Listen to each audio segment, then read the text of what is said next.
Robbie, what a difference a week makes. Pretty much the same outcome, but different way round. Yeah, absolutely. And it was nice to be on the winning end, isn't it? So, no, we're really pleased. Lads worked so hard. I thought first half I thought like they started the game pretty well, put us under pressure, a couple of corners, a couple of set plays. But I thought we took control of the game after about 10 minutes and we looked really good. We played some great stuff. We scored a great goal. We could have had other chances as well, without a little bit more quality in the fanfare. But first half, I thought we were exceptional, and then obviously we conceded a disappointing goal, which should have been, stop. I don't know. I keep telling you that we always score very good goals, and the team against us never really scored good goals. Yeah. I don't mean that disrespectful to them teams.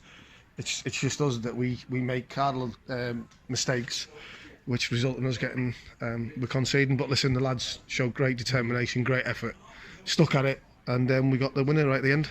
I'll come back to the goals. I want to talk about the first half. It was a weird sort of first half for me because Leatherhead had the opening bit of the first half, but we had the chances. It was a weird first half and I couldn't put my finger on it at half time. Yeah, no, like I said to you, they started the game well, first 10 minutes, but I thought at times we were exceptional.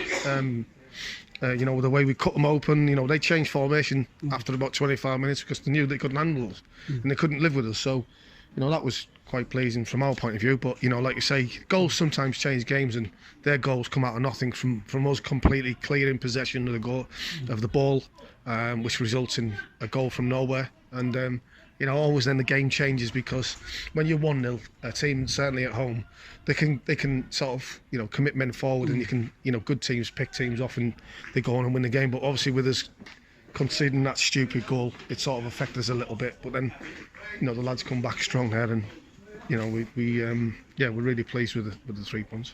I'll do the positive first, and that's Bradley Lethbridge's goal. It's been a good week for Brad, hasn't it? Scored against Exeter and then scored against Leatherhead today. Talk me through that first goal from a managerial coach point of view.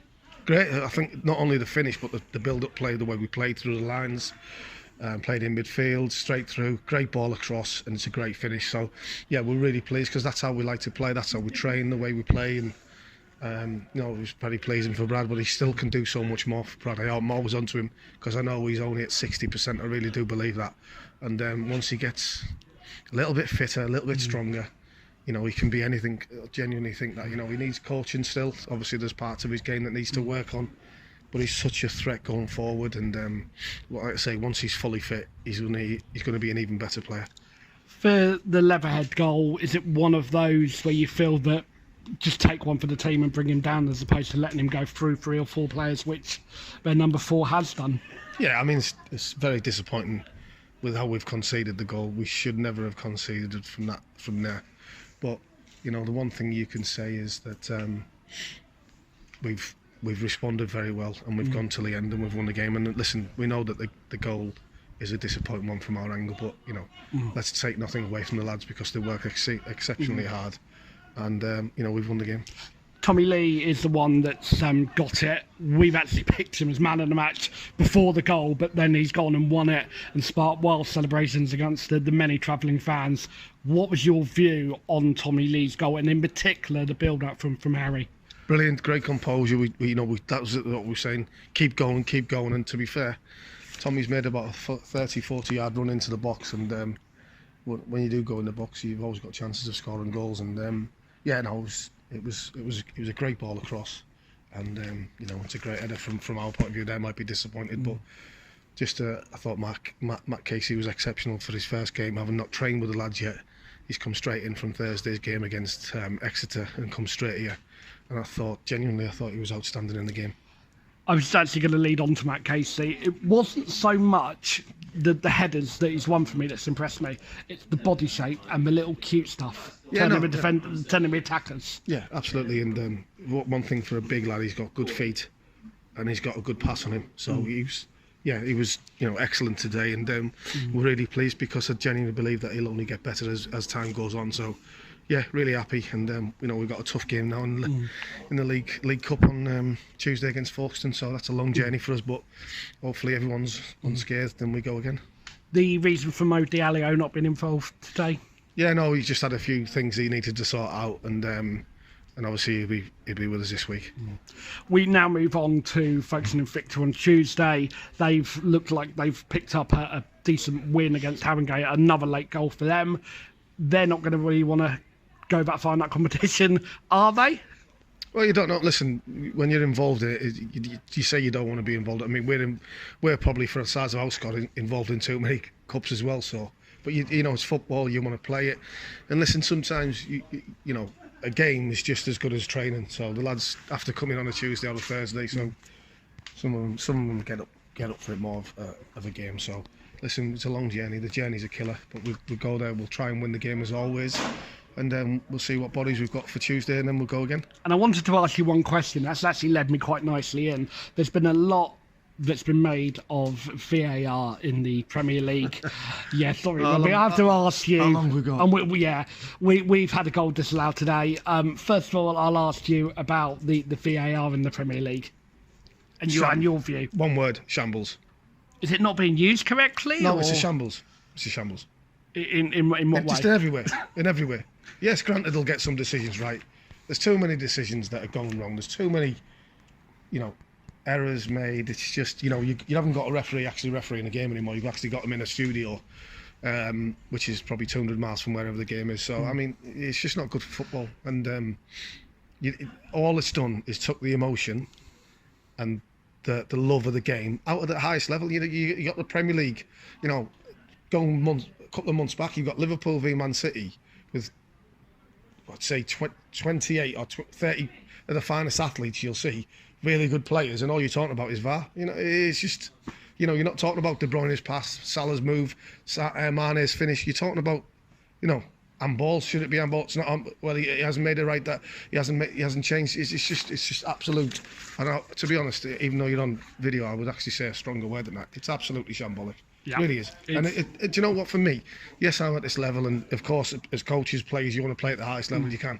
I've actually stopped watching the Premier League because it's just so ridiculous. I mean, the goal last night, West Ham's goal, I mean, come on. I mean, it's embarrassing. Yeah. It's absolutely embarrassing. Do you almost feel it's not helping young referees? I mean, the referee today, it's obviously the linesman has made it a very... Lee, I know you're a referee. Forget about referees. Football is all about footballers playing the game. Playing the game, and the people who are suffering is the supporters and the players who are actually out there. So how can that be good, fundamentally good for football? It can't be. Referees have a job to do. It's a very difficult job. But even, I tell you what, if you were honestly asking them, I'd probably say 85% of the referees would say, I don't like it. Yeah, and I've just put my hand up. Yeah, so it's about players and about the support and everything going there. You know, and to be fair, the Premier League need a real good look at themselves, because you've got the Premier League managers, the owners and stuff shouting for VAR, without now they see the consequences of what's actually happening. It's embarrassing. Well, Robbie, thank you for the interview, and thank you very much indeed. Cheers, you got me in a bad mood now. Cheers, Robbie, thank you. Casey joins myself, Lee Roberts, for Rocks Radio. Matt, you've come in and obviously been part of a winning squad today. How do you feel your first performance has gone today? I thought it was a very good performance from me and the whole team. We stuck at it, we stayed strong, kept going, and got the winning goal at the end to secure the win. Do you feel there's been a change of tactics been spoken about, having got the ball into yourself from corners now as opposed to playing short all the time? No, I think they're trying to keep it playing. They don't want to change what they're doing just because of me, but obviously they have got that option now where I'm so tall that they can put it in the box. But no, I think they want to try and keep it as short as possible. And a quite quick question, why Bognor? Why are you here? I just wanted to get out and play in men's football, and Bognor seemed like the best option. They're a close partner club with Portsmouth, and I've played with many of the lads before, so I knew what they were about, and I know it's a good setup down here, so I wanted to come get this challenge in men's football with this team, because I know they're doing well. And did you chat with Bradley before you actually signed the forms? Bradley Lethbridge? Yeah, I've chatted with Brad, I've chatted with Josh Flint, I've chatted with Smudge, I've chatted with them all, because I've all played with them before in my career, and they have all told me that it's great down here. They're a good team, good bunch of lads, so hoping to keep going with them. And you got used to the surroundings at Nywood Lane on Thursday against Exeter. Talk to me about that game from your point of view. I thought it was a very good performance from us as a Portsmouth side, because we were very young, competing against a proper 23s Exeter team, whereas we were just sort of flung together youth team and a few first year pros. But we did well to come out with a 2-2 draw. Unfortunate to concede late on, but we did very well, and obviously playing at Nywood Lane is just helping me get more and more used to the surroundings. And what's your hopes and aspirations for yourself personally as a footballer, Matt? Hopefully, I just want to become an established centre half in League One or any league that's a good standard of football, because I reckon there I can make an impact to teams and just keep building my career. And what does it mean to have someone like Robbie Blake in the changing room, someone who's done it at a very, very high level? It's great. He was there a couple of years ago at Portsmouth when I was there. He's a great coach. He gets on with the lads, but he's got that tough side to him that will tell you when you're doing wrong, and he'll always help you improve with everything. Well, Matt, thank you very much indeed for chatting with us. Really appreciate that. Thank you very much.